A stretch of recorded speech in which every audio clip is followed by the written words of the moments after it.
سامعین کرام IHC channel میں خوش آمدید۔ آج کی ویڈیو میں حضرت ذوالقرنین کے بارے میں بات کروں گا۔ قرآن اور حدیث میں ذوالقرنین کا واقعہ نہایت تفصیل کے ساتھ موجود ہے۔ قرآن اور حدیث سے ہمیں پتہ چلتا ہے کہ روئے زمین پر 4 بڑے حکمران گزرے ہیں، جن میں سے 2 مسلمان تھے اور 2 کافر۔ ان 2 مسلمانوں میں سے ایک سلیمان علیہ السلام اور دوسرے ذوالقرنین تھے۔ سامعین، ذوالقرنین کے معنی ہیں 2 سینگوں والا، یعنی وہ بادشاہ جس کے تاج پر 2 سینگ تھے، یا وہ بادشاہ جس کی حکومت 2 ملکوں پر قائم تھی۔ قرآن سے ہمیں پتہ چلتا ہے کہ ذوالقرنین نے زمین کے مشرقی کونے سے مغربی کونے تک کا سفر کیا اور بہت سی قوموں سے ملے۔ وہ بہت عادل بادشاہ تھے۔ جب وہ شمال مشرق کی طرف کا سفر کر رہے تھے تو ان کی ملاقات ایک قوم سے ہوئی جو کہ جوج مجوج کے ظلم سے بہت تنگ تھی۔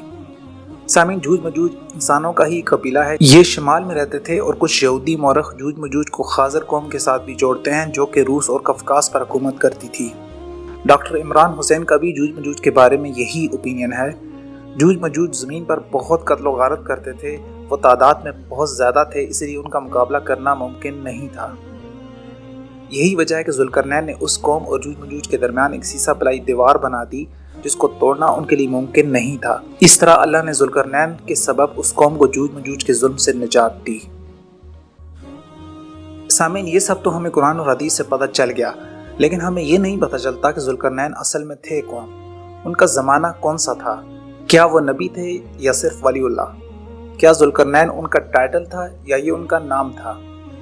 ذوالقرنین کے بارے میں محققین اور تاریخ دانوں کی 3 رائے ہیں، 3 مشہور رائے ہیں، اور یہی آج ہماری ویڈیو کا موضوع ہوگا۔ لیکن اس سے پہلے کہ میں ویڈیو کا آغاز کروں، IHC چینل کو کائنڈلی سبسکرائب کر لیں اور بیل آئیکن کو کلک کرنا مت بھولیے گا تاکہ آئندہ آنے والی ویڈیوز کا بر وقت نوٹیفیکیشن آپ تک پہنچتا رہے، اور یہ کہ میری ویڈیوز کو فیس بک پر زیادہ سے زیادہ شیئر کیجیے۔ بہت شکریہ۔ سامعین، قرآن میں ارشاد ہوتا ہے کہ اے پیغمبر، یہ لوگ آپ سے ذوالقرنین کے بارے میں سوال کرتے ہیں تو آپ کہہ دیجئے کہ میں عنقریب تمہارے سامنے ان کا تذکرہ پڑھ کر سنا دوں گا۔ یہاں یہ سوال پیدا ہوتا ہے کہ ذوالقرنین کون تھے؟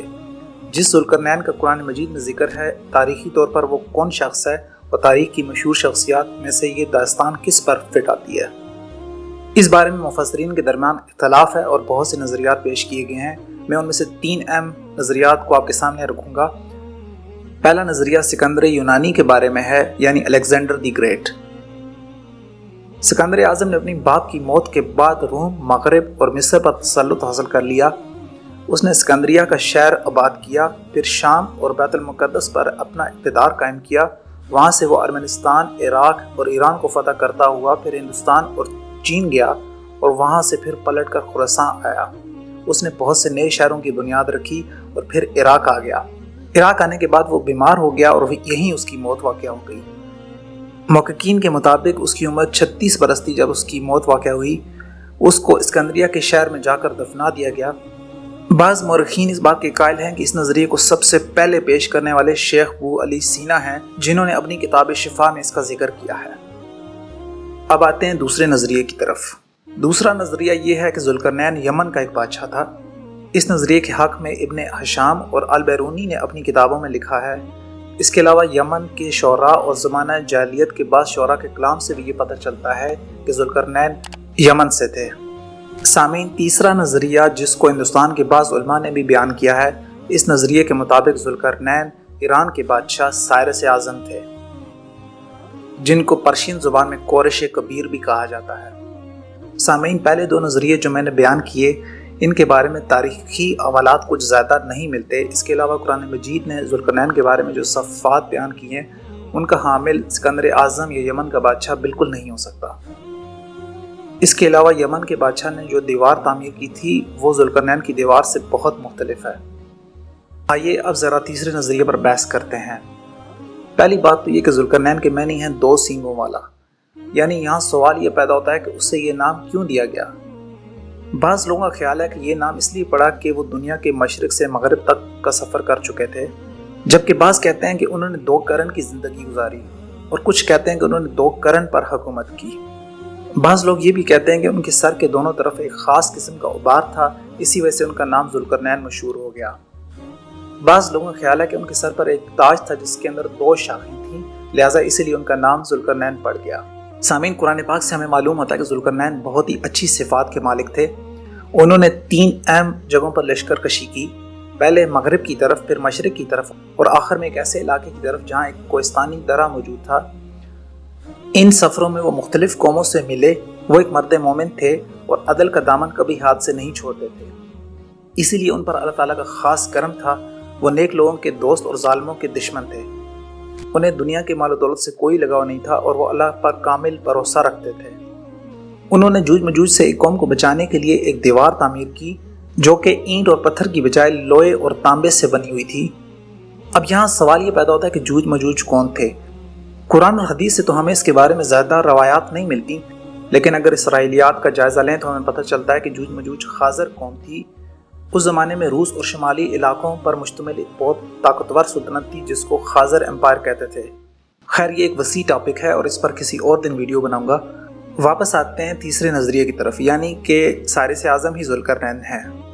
اس نظریے کی دو بنیادیں ہیں۔ پہلی تو یہ کہ ذوالقرنین کے بارے میں سوال کرنے والے یہودی تھے، یا یہودیوں کے کہنے پر قریش نے یہ سوال کیا تھا، جیسا کہ قرآنی آیات سے ہمیں پتہ چلتا ہے۔ لہٰذا بہتر یہ ہوگا کہ ہم یہودیوں کی مذہبی یا تاریخی کتابوں کو دیکھیں۔ سامعین، تورات کی کتاب دانیال کی 8ویں فصل میں تحریر ہے کہ بلشسر کی سلطنت کے سال مجھے دانیال کو خواب میں دکھایا گیا کہ میں ملک ایلام میں ہوں۔ میں نے آنکھیں اٹھا کر دیکھا تو ایک مینڈا دریا کے کنارے کھڑا ہے، اس کے 2 سینگ تھے، اور اس مینڈے کو میں نے مغرب، مشرق اور شمال کی طرف سینگ مارتے ہوئے دیکھا۔ کوئی بھی جانور اس کے سامنے نہیں ٹھہر سکتا تھا اور کوئی بھی اس کے ہاتھ سے بچنے والا نہیں تھا۔ اسی کتاب دانیال میں آتا ہے کہ جبرائیل علیہ السلام نے خواب کی تعمیر کچھ یوں بیان کی: تم نے جو 2 شاخوں والا مینڈا دیکھا ہے وہ مدائن اور فارس کے بادشاہ ہیں۔ یہودیوں نے دانیال علیہ السلام کے خواب کو بشارت کے طور پر سمجھا، اور زیادہ زمانہ نہیں گزرا تھا کہ سائرس نے ایران کی حکومت پر غلبہ حاصل کر لیا۔ اس نے عراق کو فتح کر لیا اور عراق اور ایران کو ملا کر ایک عظیم سلطنت بنا دی، جیسا کہ دانیال علیہ السلام کے خواب میں بتایا گیا تھا۔ مزید یہ کہ سائرس نے تینوں سمتوں میں عظیم فتوحات حاصل کیں۔ اس نے یہودیوں کو بہت نظر کے ظلم سے آزاد کروایا اور فلسطین لوٹنے کی اجازت دے دی۔ یہاں یہ بات قابل غور ہے کہ تورات میں سائرس کو عقاب مشرق اور مرد تدبیر پکارا گیا ہے۔ سامعین، یہ تو تھی اس نظریے کی پہلی بنیاد۔ اب آتے ہیں دوسری بنیاد کے اوپر۔ دوسری بنیاد یہ ہے کہ 19ویں صدی میں دریائے مرغاب کے کنارے تالاب کے قریب سائرس کا ایک عظیم مجسمہ دریافت ہوا ہے۔ یہ انسان کی قد و قامت کے برابر ہے۔ اس مجسمے میں سائرس کے عقاب کی طرح 2 پر دکھائے گئے ہیں اور اس کے سر پر ایک تاج ہے۔ اس میں مینڈے کی سینگوں کی طرح 2 سینگ دکھائے گئے ہیں۔ یہ مجسمہ قدیم فن تعمیر کا ایک نمونہ ہے اور اس نے ماہرین کو اپنی طرف متوجہ کر لیا ہے۔ یہی وجہ ہے کہ تورات کی تحریروں اور اس مجسمے کی تفصیلات کو دیکھ کر ابوالکلام آزاد کو مزید یقین ہو گیا کہ سائرس اعظم ہی ذوالقرنین ہے۔ اس کے علاوہ اس نظریے کی تائید سائرس کی وہ اخلاقی صفات بھی ہیں جو مختلف یونانی مورخوں نے لکھی ہیں۔ ایک یونانی مورخ لکھتا ہے کہ سائرس نے حکم جاری کیا کہ اس کے سپاہی جنگ کرنے والوں کے علاوہ کسی کے سامنے تلوار نہ نکالیں، اور اگر دشمن کا سپاہی اپنا نیزہ خم کر دے تو اسے قتل نہ کیا جائے۔ سائرس کے لشکر نے اپنے امیر کی اطاعت کی، اور جب ایران اور یونان کی جنگ ہوئی تو اس میں عام لوگوں کا بہت کم نقصان ہوا۔ ایک اور یونانی مورخ لکھتا ہے کہ سائرس بہت سخی، بہت نرم دل اور مہربان بادشاہ تھا، اور اسے دوسرے بادشاہوں کی طرح مال و دولت جمع کرنے کا بالکل بھی شوق نہیں تھا۔ وہ ستم رسیدہ لوگوں کے ساتھ نہایت عدل و انصاف سے کام لیتا تھا۔ ایک اور یونانی مورخ لکھتا ہے کہ سائرس بہت عاقل اور مہربان بادشاہ تھا۔ اس میں بادشاہوں کی عظمت اور حکمت دونوں ہی تھے۔ وہ بہت بلند ہمت تھا اور انسانیت کی خدمت کرنے والا تھا۔ اس میں تکبر بالکل بھی نہیں تھا۔ سامعین، یہاں یہ بات قابل غور ہے کہ سائرس کی تعریف کرنے والے ایرانی نہیں بلکہ یونان کے مورخ تھے، اور یہ بات تو ہم جانتے ہیں کہ سائرس نے یونان کو ایک تاریخ ساز شکست سے دوچار کیا تھا۔ ان سب کے علاوہ سائرس نے مشرق، مغرب اور شمال کی طرف بھی سفر کیے تھے، اور اس کے تمام سفروں کا حال بڑی تفصیل کے ساتھ موجود ہے، اور یہ قرآن کے ساتھ بالکل مطابقت رکھتے ہیں۔ سائرس نے پہلی لشکرکشی لیڈیا پر کی جو کہ یونان کا ایک شہر ہے۔ یہ شہر سائرس کی مرکزی حکومت سے مغرب کی سمت میں تھا۔ اگر آپ ایشیائی کوچک کے نقشے کو ذرا ذہن میں رکھیں تو یہ دیکھیں گے کہ ساحل کے زیادہ تر حصے چھوٹی چھوٹی خلیجوں میں بٹے ہوئے ہیں۔ خصوصاً ازمیر شہر کے قریب خلیج ایک چشمے کی صورت میں دکھائی دیتی ہے۔ قرآن کا بیان ہے کہ ذوالقرنین نے اپنے مغرب کے سفر میں محسوس کیا جیسے سورج کیچڑ آلود چشمے میں ڈوب رہا ہے، اور یہ وہی منظر ہے جو سائرس نے غروب آفتاب کے وقت ان ساحلی خلیجوں میں دیکھا۔ اس کے بعد سائرس نے مشرق کی طرف لشکرکشی کی۔ یونانی مورخ کے مطابق سائرس کا یہ مشرقی حملہ لیڈیا کی فتح کے فوراً بعد ہوا۔ خصوصاً صحرائی قبائل کی سرکشی نے سائرس کو اس حملے پر مجبور کیا۔ چنانچہ قرآن میں ارشاد ہوتا ہے کہ یہاں تک کہ جب طلوع آفتاب کی منزل تک پہنچا تو دیکھا وہ ایک ایسی قوم پر طلوع ہو رہا ہے جس کے پاس سورج کی کرنوں سے بچنے کے لیے کوئی سایہ نہ تھا۔ سامعین، قرآن کے یہ الفاظ سائرس کے مشرق کے سفر کی طرف اشارہ کر رہے ہیں جہاں اس نے دیکھا کہ سورج ایسی قوم پر طلوع ہو رہا ہے جن کے پاس اس کی تپش سے بچنے کے لیے کوئی سایہ نہ تھا۔ یہ اسی صحرائی قوم کی طرف اشارہ ہے۔ سامعین، اب آتے ہیں کہ سائرس کی تیسری لشکر کشی جو کہ اس نے شمال کی طرف قفقاز کے پہاڑوں کی طرف کی، یہاں تک کہ وہ دو پہاڑوں کے درمیان ایک درے میں پہنچا۔ یہاں کے رہنے والوں نے ویشی قوم کے حملوں اور قتل و غارت کو روکنے کی درخواست کی۔ اس پر سائرس نے اس تنگ درے میں ایک مضبوط دیوار تعمیر کر دی۔ اس درے کو آج کل درہ داریال کہتے ہیں اور موجودہ نقشوں میں یہ قفقاز کے قریب موجود ہے۔ وہاں آج تک ایک آئینی دیوار موجود ہے۔